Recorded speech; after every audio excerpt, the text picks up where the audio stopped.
Bonjour à tous, je suis Kylian Marlier, votre trader formateur. Bienvenue dans cette nouvelle vidéo dans laquelle on va voir ensemble si une action chère est une action saine. Est-ce qu'il faut vraiment faire attention à ce détail qui est donc le prix d'une action? On pourrait se dire, bah voilà, une action qui est chère, c'est une action qui a de l'historique, qui est puissante, qui est saine et qui du coup est intéressante pour acheter à long terme et faire du coup du bénéfice. Ou alors, est-ce que c'est un paramètre qu'il ne faut pas prendre en compte? En fait, il ne faut pas tout mélanger. Et je vais vous donner un exemple très concret avec Apple. Vous le savez, j'aime bien prendre l'exemple d'Apple. Apple vaut 135 $. On va prendre un autre exemple de contradiction avec Chipotle, qui vaut 1380 $. On pourrait donc se dire, bah, Apple vaut 135 $ et Chipotle vaut 1380 $. Si on enlève le nom et la renommée qu'a Apple, on pourrait se dire, bon bah voilà, 135 $, 1380 $, c'est x10, elle est d'office plus intéressante, elle a plus d'argent et elle est du coup plus grosse. Sauf que non.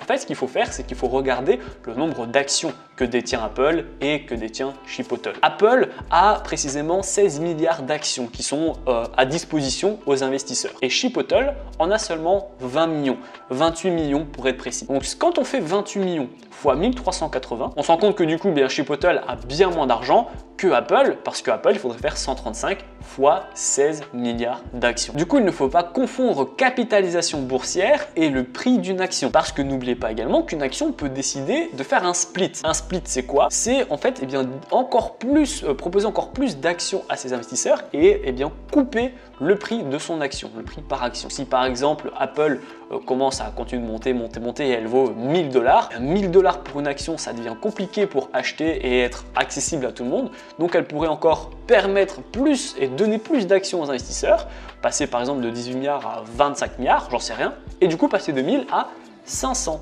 $. Elle l'a déjà fait. Tesla a déjà fait un split, Apple a déjà fait un split. Voilà, c'est fréquent en fait dans le monde des actions. Lorsqu'une action commence à devenir vraiment grosse, eh bien elle fait un split pour vraiment rebaisser le prix de ses actions et donc bien permettre à monsieur et madame tout le monde qui a un petit capital, eh bien d'acheter l'action Apple. Il ne faut pas du tout en fait prendre en compte le prix de l'action, mais il faut regarder la capitalisation boursière et le nombre d'actions qui est en circulation. Et ça, eh bien justement, c'est pas donné à tout le monde. Et on pourrait croire eh bien qu'une action à 6 $ est beaucoup moins puissante qu'une action qui en vaut 1350.